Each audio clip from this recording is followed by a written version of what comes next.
இவரது சிறப்பையும் கற்று நாடகமாக நடிக்கப்பட்டுள்ளனர் மற்றும் அதன் பள்ளியாளர்கள் காட்சி ஒன்றில் கதை மாணவர்கள் சிவன் சிவகுரு மற்றும் ஆரியம்.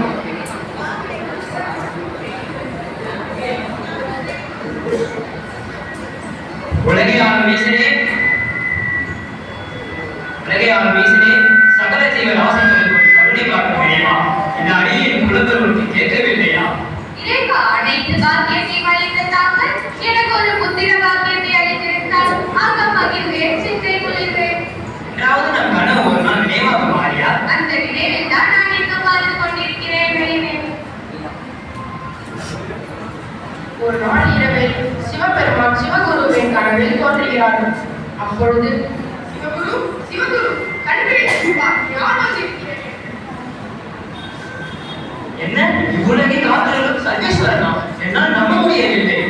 பக்தியின் வலிமையை கண்டு மிகவும் மகிழ்ந்தேன். என்ன வர வேண்டும் கேள் சிவகுரு.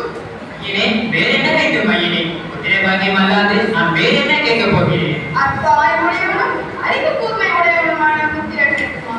அல்லது தீர்க்காயுடன் மந்த புத்தி உடையவனான புதல்வன் வேண்டுமா? அற்பாயில் இருந்தாலும் அறிவு கூர்மையோட புத்திரனே வேண்டும் ஐயனே. நீ கேட்ட வரம் தந்த வேண்டும். அனைத்து செல்வங்களையும் பெற்று மகிழ்ச்சியுடன் வாழ்வாயாக. காட்சி 2. ஓராண்டிற்கு பிறகு சிவகுருவின் உடல்நலக் குறைவால் துன்பப்படுகிறார். ஆர்யாவிற்கு அழகிய ஆண் குழந்தை பிறக்கிறது. அக்குழந்தைக்கு ஆதிசங்கரன் என்ற பெயர் சொல்லி மகிழ்கிறார். மகனே, என்ன பலத்த யோசனையுடன் இருக்கிறார்? தாயே, நான் சன்னியாசியாக போகிறேன். என்ன சொல்கிறாய் மகனே? என்ன சொல்கிறார்? ஆம் தாயே, என் மனது தவியாய் தவிக்கிறது. சதா சர்வ காலமும் அந்த ஈசனுக்கு தொண்டு செய்யும் நினைவாகவே இருக்கிறது. அப்போது என்னை இறுதி காலத்தில் யார் பார்த்துக் கொள்வது மகனே? அந்த இறைவன் துணை இருக்க நீ பயப்பட வேண்டாம் தாயே. என்னை ஆசீர்வதியுங்கள், நான் சென்று வருகிறேன். காட்சி 3. பல குருக்களின் அருளை பெற்று வேதங்களை கற்று இறுதியில் வியாச முனிவரை சந்திக்க செல்கிறார் ஆதிசங்கரன். ஒரு குகையில் ஆதிசங்கரன் தவறு செய்து கொண்டிருக்கிறார். அப்பொழுது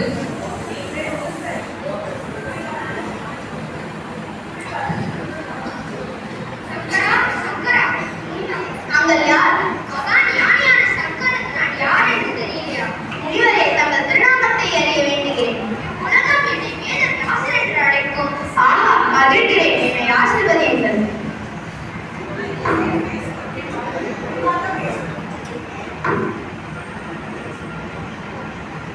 உனது லட்சியம் என்ன என்பதை ஞாபகப்படுத்தவே உன்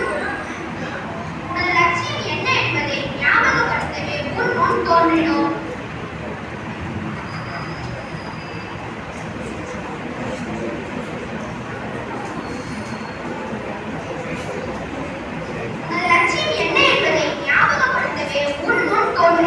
இந்த அர்ப்பணிக்கு ஆணையிடுங்கள் குருவே.